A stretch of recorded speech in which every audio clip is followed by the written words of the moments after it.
ভাবছিলাম অন্য একটা প্রসঙ্গে ভিডিও করব।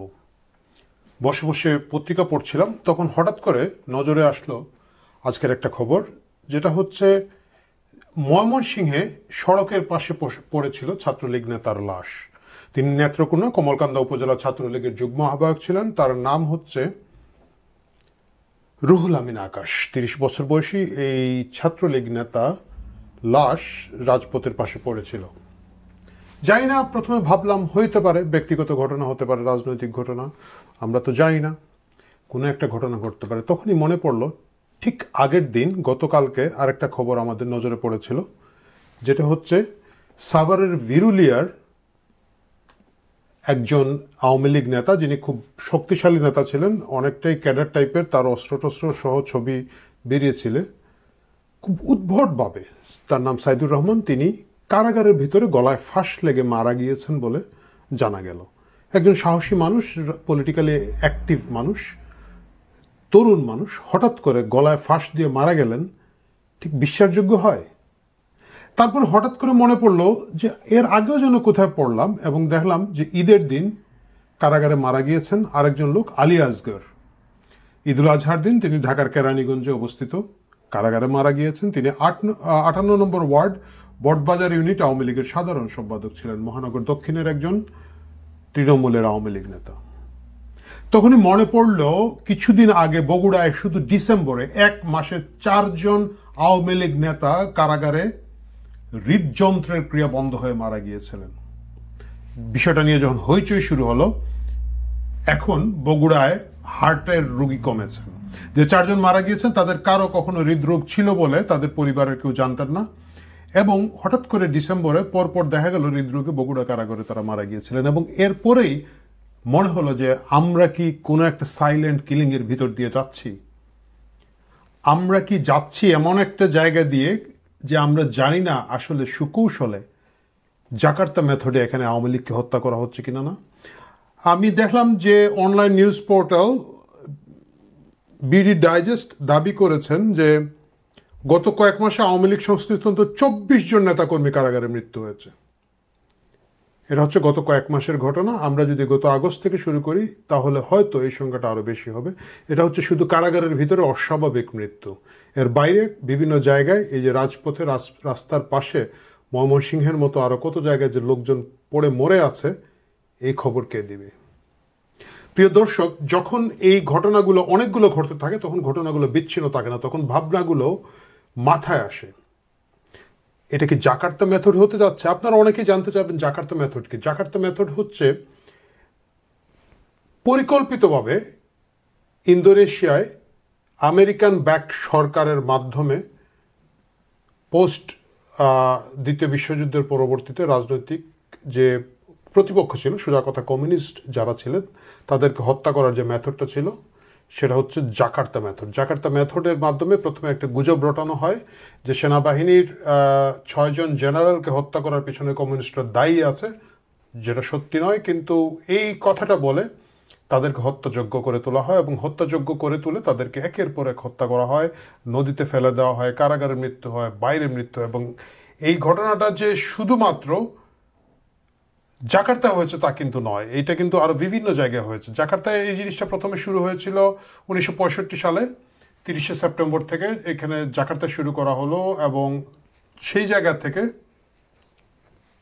বিশ্বের বিভিন্ন জায়গায় গিয়েছে। জাকার্তায় প্রথমে হত্যা করেছেন প্রেসিডেন্ট সুকর্ণ যেটা ছিলেন, তার মাধ্যমে এটা হয়েছে।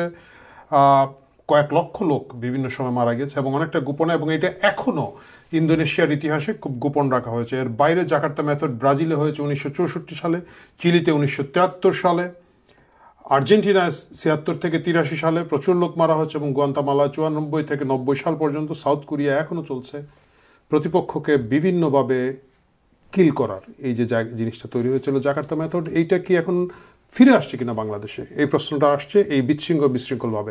আপনারা জানেন যে অনেকে বলে থাকে যে আওয়ামী লীগের গোটা সরকার তো পালিয়ে গেছে, আওয়ামী লীগ তো পুরাটাই একেবারে বিদেশে চলে গিয়েছে। কিন্তু সম্প্রতি একটা রিপোর্টে দেখা গেছে আওয়ামী লীগের অন্তত 110 জন এমপি এই মুহূর্তে কারাগারে আছেন। গত সংসদে অন্তত 110 জন এমপি, মানে 1/3 অফ দ্য গভর্নমেন্ট কারাগারে আছেন।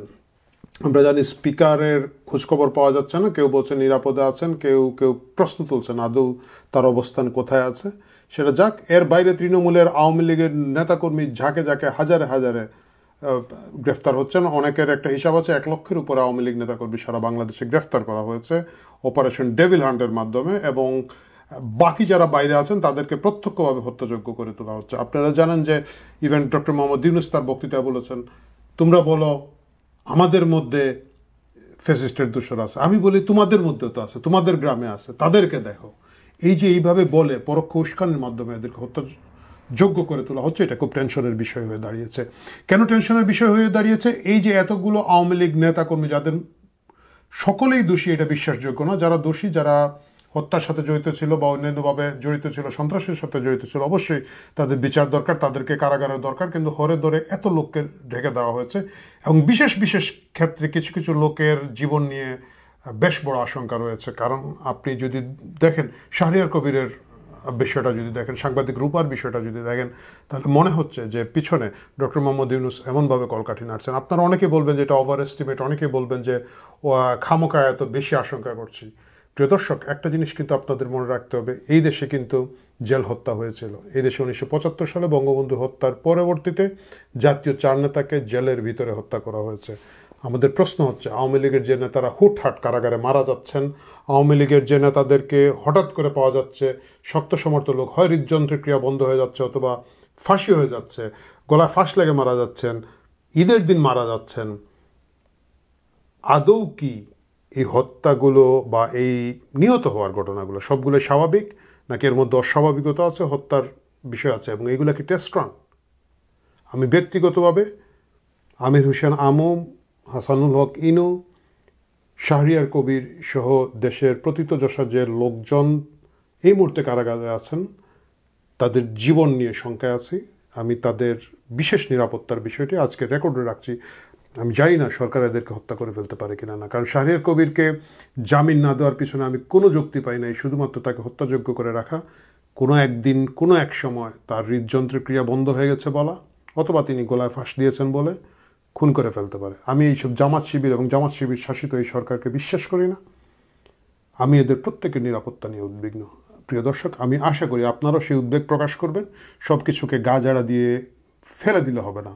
আমরা স্বাধীনতার 4 সূর্য সন্তানকে এই দেশে জেল হত্যার মাধ্যমে হারিয়েছি। এই একই রিপিট, একই মার্কিন যুক্তরাষ্ট্রের একই চক্রান্ত আরেকবার যে এই দেশে আসবে না, আসে নাই। গত 1 বছর 1.5 বছর ধরে যে আমরা বিভিন্ন ঘটনাচক্রে বোকা বনি নাই, সেটা বলার কোনো সুযোগ থাকে না। সুতরাং এই কারাগারের ভিতরে সকল রাজবন্দী, সকল পলিটিক্যাল বন্দী, সকল রাজনৈতিক কারণে গ্রেফতার মানুষের নিরাপত্তা নিয়ে উদ্বেগ প্রকাশ করুন, নজরদারি জারি রাখুন, ভিজিল্যান্ট থাকুন, কথা বলতে থাকুন। শয়তানকে কখনোই বিশ্বাস করতে হয় না। ভালো থাকুন।